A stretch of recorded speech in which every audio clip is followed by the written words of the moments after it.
వాగ్దానాల నెరవేర్పును చూడడానికి మనలో సహనం ఉండాలన్నాడు. పేషెన్స్ అనేది ఉండాలా, సహనం అనేది మనలో ఉండాలి, పర్సువీరెన్స్ అనేది మనలో ఉండాలని దేవుని లేఖనం సెలవిస్తూ ఉంది. పరిశుద్ధ లేఖనాల్లో హెబ్రీయులకు రాసిన పత్రిక 6వ అధ్యాయం 15వ వచనాన్ని మనం చదువుతున్నాం. The book of Hebrews chapter 6 and verse 15. ఆ మాట నమ్మి అతడు ఓర్పుతో సహించి, ఆ మాట అండర్లైన్ చేసుకోండి, అతడు ఓర్పుతో ఏం చేశాడట? సహించి ఆ వాగ్దాన ఫలము పొందెను. ఆ వాగ్దాన ఫలమును ఏం చేశాడు? పొందాడు అనే మాట అక్కడ రాయబడింది. అదేంటో అపోస్తలుడైన పౌలు రోమీయులకు రాసిన పత్రికలోను హెబ్రీయులకు రాసిన పత్రికలో కూడా ఎక్కువగా అబ్రహామునే ఎగ్జాంపుల్గా తీసుకొచ్చాడు, ఉదాహరణగా తీసుకొచ్చాడు. అతడు ఓర్పుతో సహించి వాగ్దాన ఫలమును ఏం చేశాడట? పొందాడు. దేవుడు నీ జీవితంలో చేసిన వాగ్దానం, అది నీ స్వస్థత గురించి కానీ, నీ విడుదల గురించి కానీ, నీ జీవితంలో అద్భుతం గురించి కానీ ఒక వాగ్దానం చేశాడంటే నీలో నాలో ఓర్పుతో కూడిన సహనం మనలో ఉండాలి. చాలాసార్లు మన జీవితాల్లో జరిగే ఒక పొరపాటు అంటే ప్రభువు దగ్గరికి రాగానే ఏదో ఒక మ్యాజిక్ జరిగిపోయినట్టుగా జరిగిపోవాలనుకుంటాం. చాలాసార్లు దేవుడు చెయ్యడానికి అసమర్థుడేం కాదు, చేస్తాడు ఆయన. అనేక మంది జీవితాల్లో క్షణిక సమయంలో క్షణంలో అద్భుతాలు చేశాడు. దేవుని నామమున స్తోత్రం కలుగును గాక. 38 సంవత్సరాల నుంచి పక్షవాతంతో బాధపడుతున్న వ్యక్తి బెతెస్దా కోనేరు దగ్గర ఉంటే ప్రభు అన్నాడు, నీ పరుపు ఎత్తుకుని లే అన్నాడు. పరుపు మొత్తం అదంతా సరంజామా అంతా ఎత్తుకుని పరిగెత్తాడు అతను. ఒక్క క్షణంలో దేవుడు ఏం చేశాడు? అతని జీవితంలో అద్భుతం చేశాడు, ఆశ్చర్యకార్యం జరిగింది. భర్తమై ప్రభు ముందు నిలబడితే నీకేం కావాలో భర్తమై అని అడిగాడు. నేను నిన్ను చూడాలనుకుంటున్నాను, నీ విశ్వాసం ద్వారా అద్భుతం జరిగింది అన్నాడు. అంతే, కళ్ళు ఏం చేయబడ్డాయి? తెరవబడ్డ. పుట్టుకు గుడ్డివాడండి అతను, చూడలేని వాడు. పుట్టిన దగ్గర నుండి కొంతమందికి మధ్యలో అంధత్వం వస్తుంది, కలర్ బ్లైండ్నెస్ కానివ్వండి, లేకపోతే కళ్ళకి సంబంధించిన వ్యాధులు రావడం ద్వారా కొన్నిసార్లు చూపు పోద్ది.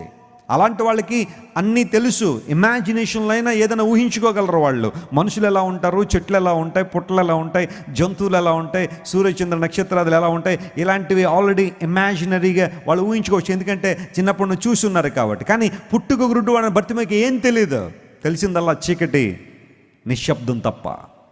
అలాంటి సందర్భంలో దేవుడు అన్నాడు, ఆయన ఒక అద్భుతం చేశాడు, ఒక క్షణంలో అద్భుతం జరిగింది.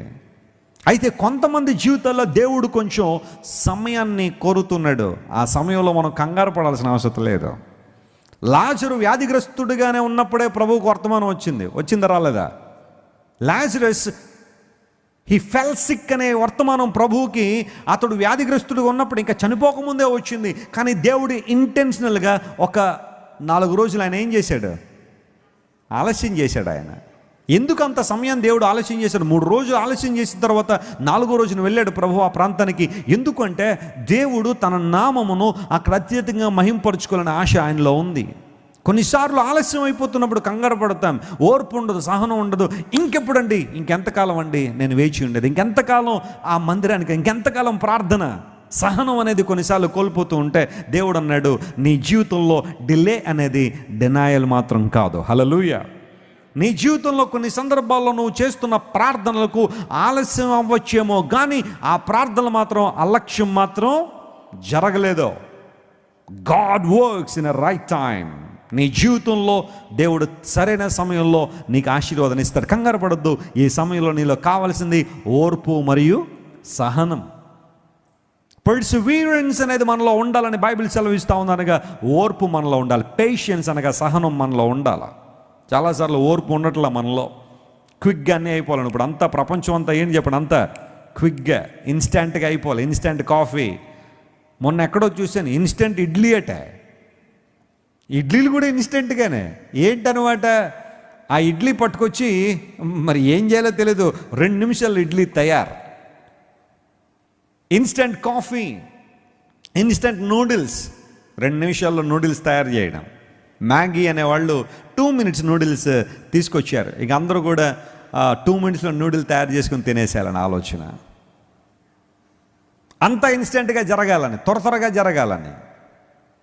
ఇన్స్టెంట్ ట్రాన్సాక్షన్స్ అన్నీ కూడా. ఇప్పుడు ట్రాన్సాక్షన్స్ అన్ని పెద్ద టైం లేదు, అన్ని డబ్బులు కూడా తీయకర్లా, అంతా కూడా కార్డ్స్ పేమెంట్, లేకపోతే ఇప్పుడు యూపీఐ వచ్చేసినాయి, ఈజీగా ఏ ట్రాన్సాక్షన్ అయినా చేసేయడం. నాకు అనిపిస్తుంది రాను రాను టెక్నాలజీ ఎంత డెవలప్ అయిపోతుందంటే, నేను పలానా అబ్రం గారికి 10,000 ఇవ్వాలంటే టుప్పుకు నిలిపి పడిపోతాను బిడ్డ ఆయన దాంట్లో. నువ్వు అనుకుంటే చాలా జరిగిపోతాయి అన్నీ. నేను పలానా శరమ్ గారికి 3,000 ఇవ్వాలి అనుకుంటే ముందు వెళ్ళిపోతాయి. అవే అనవసరంగా అనుకున్నానంటే మళ్ళీ వెనకొచ్చేతాయి. ఏమో ఇలాంటి జరగచ్చేమో కూడా. టెక్నాలజీ అంతా డెవలప్ అయిపోతుంది. ఇంకా ప్రతిదీ కూడా అంతా కూడా ట్రాకింగ్ ఉంటుంది అన్నమాట. ప్రతిదీ ట్రాకింగే.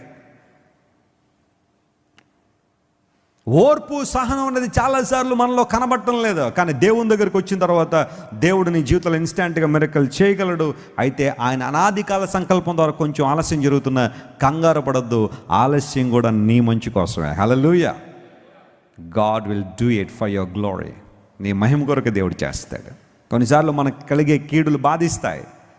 ప్రభువుని అంగీకరించిన నాకు ఎందుకండి ఈ కీడని ఏడుపు వస్తుంది, దుఃఖం వస్తుంది. ప్రపంచంలో అందరూ దీవెన పొందేస్తున్నారండి, నాకే రావట్లేదండి. ప్రభువుని అంగీకరించిన వాళ్ళు బాగా డెవలప్ అయిపోతున్నారండి, మేము ప్రభువుని వెంబడుతుంటే మాకు ఎందుకో జరగట్లేదండి. కొన్నిసార్లు వీళ్ళని చూసి చాలా బాధ, మత్సరం అనేది కొన్నిసార్లు వచ్చేస్తూ ఉంటుంది. ఒక మాట మీరు గమనించండి ప్రియులారా, విశ్వాస విషయంలో మనం ఏమని ఎంచుకోమన్నాడు దేవుడు? భాగ్యవంతులుగా ఎంచుకోమన్నాడు. కొన్నిసార్లు నీ జీవితంలో జరిగే కీడులు నీ మంచి కోసమే జరగచ్చేమో. ఆలోచించే ఒకసారి. ఓ ప్రాంతంలో ఒక బొగ్గుగని ఉంది, పనిచేస్తున్నారు చాలామంది దానిలో. అందులో ఒక ఆయన క్రైస్తవుడు, రోజు చక్కగా ప్రార్థన చేసుకుని పనిచేస్తూ ఉన్నాడు.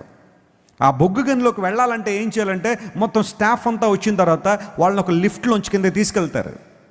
తీసుకెళ్ళిన తర్వాత వారి లోపల ఆ బొగ్గు అంతా తవ్వి మరలా అక్కడ నుంచి వారికి ట్రాలీస్ ఉంటాయి, వాటిల్లో బొగ్గు బయటకు పంపించేస్తారు. త్రవ్వేది మాత్రం మనుషులే తవ్వాలి లోపలికి వెళ్ళి.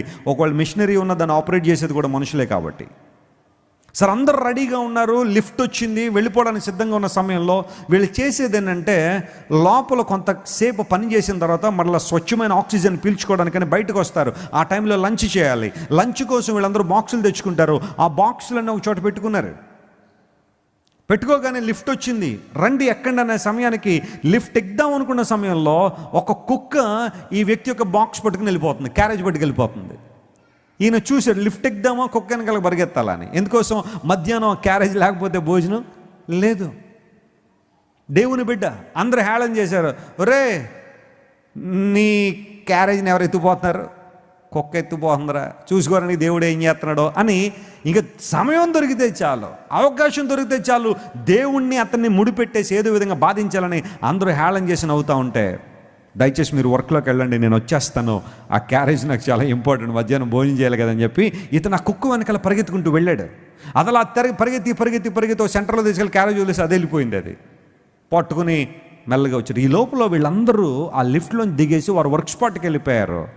వర్క్ స్పాట్కి వెళ్ళిపోయిన తర్వాత ఆ లోపల నుండి ఎమర్జెన్సీ అలారం మోగుతుంది. వీళ్ళు వెళ్ళగానే ఆ బొగ్గుగనంతా కూలిపోయింది. ప్రియులారా, వెళ్ళిన వాళ్ళందరూ చచ్చిపోయారు. ఈయనొక్కడే బ్రతికాడు, ఈయనొక్కడే బ్రతుకున్నాడు. అందరూ ఆశ్చర్యపోయారు. ఇతను కూడా చనిపోయాడని అందరూ అనుకుంటున్నారు. ఎందుకోసం? ఆ బ్యాచ్లో ఇతను కూడా లోపలికి వెళ్ళాలి. కానీ ఆ కుక్క వచ్చి క్యారేజ్ తీసుకెళ్ళిపోవడంతో ఇతను ప్రాణం ఏమైంది? అలా వెళ్తుంటే అందరూ హేళన చేశారు, వీళ్ళ దేవుడు ఏం చేస్తున్నాడు అని అనుకున్నారు. కానీ అలా తీసుకెళ్ళడం ఆ రోజు అతనికి మంచి అయిందా, చెడు అయిందా? మంచే. కొన్నిసార్లు ఏదో ఒకటి కోల్పోతాం అంటే అందరూ నేను నిందిస్తూ ఉంటే నాకే ఎందుకు ఇలా జరుగుతుందండి అనుకుంటున్నావేమో. దేవుడు దాని వెనకాల కూడా ఒక మేలుని కోసం ఏం చేస్తాడు ఆయన? Just believe it and receive it. ఓర్పు కలిగి ఉండు, సహనం కలిగి ఉండు, ఆయన వాగ్దానాల మీద నమ్మకం కలిగి ఉండు. సర్వసాధారణంగా బైబిల్ సెలవిస్తూ ఉంది, యెహోవా కొరకు ఎదురు చూచువారు నూతన బలం పొందుదురు అనే మాట బైబిల్లో ఉంది. ఒక మాట అడుగుతాను చూడండి, ఎవరి కోసం మనం ఎదురు చూస్తూ ఉంటే నీరసం వస్తుందా, బలం వస్తుందా? నీరసం వస్తుంది కదా. మనం దేని కొరకైనా వెయిట్ చేస్తుంటే ఆలస్యం అయిపోతుంది అనుకోండి, ఇంకెంతసేపు నీరసం వచ్చేస్తుంది, నాకు నేను ఇంక ఎదురు చూడలేనని అనుకుంటాం. కానీ అదేంటో దేవుని కొరకు ఎదురు చూస్తే మనకేమొస్తుందట?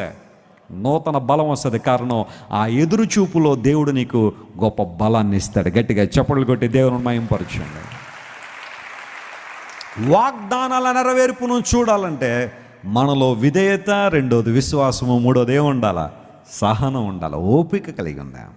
విశ్వాస జీవితంలో కావలసిన సహనం కోసం దేవుని సన్నిధిలో ప్రార్థించేది. ఎవరో ఏదో అన్నారని కంగారు పడిపోకమ్మా. 10 మాటలు అనేద్దామని ఆ భయంకరమైన అహంభావంతో ఉండొద్దు. సహించి ఓర్చుకో. ప్రభువు నీకు తగిన దీవెన ఆయన నీకు ఇస్తాడు.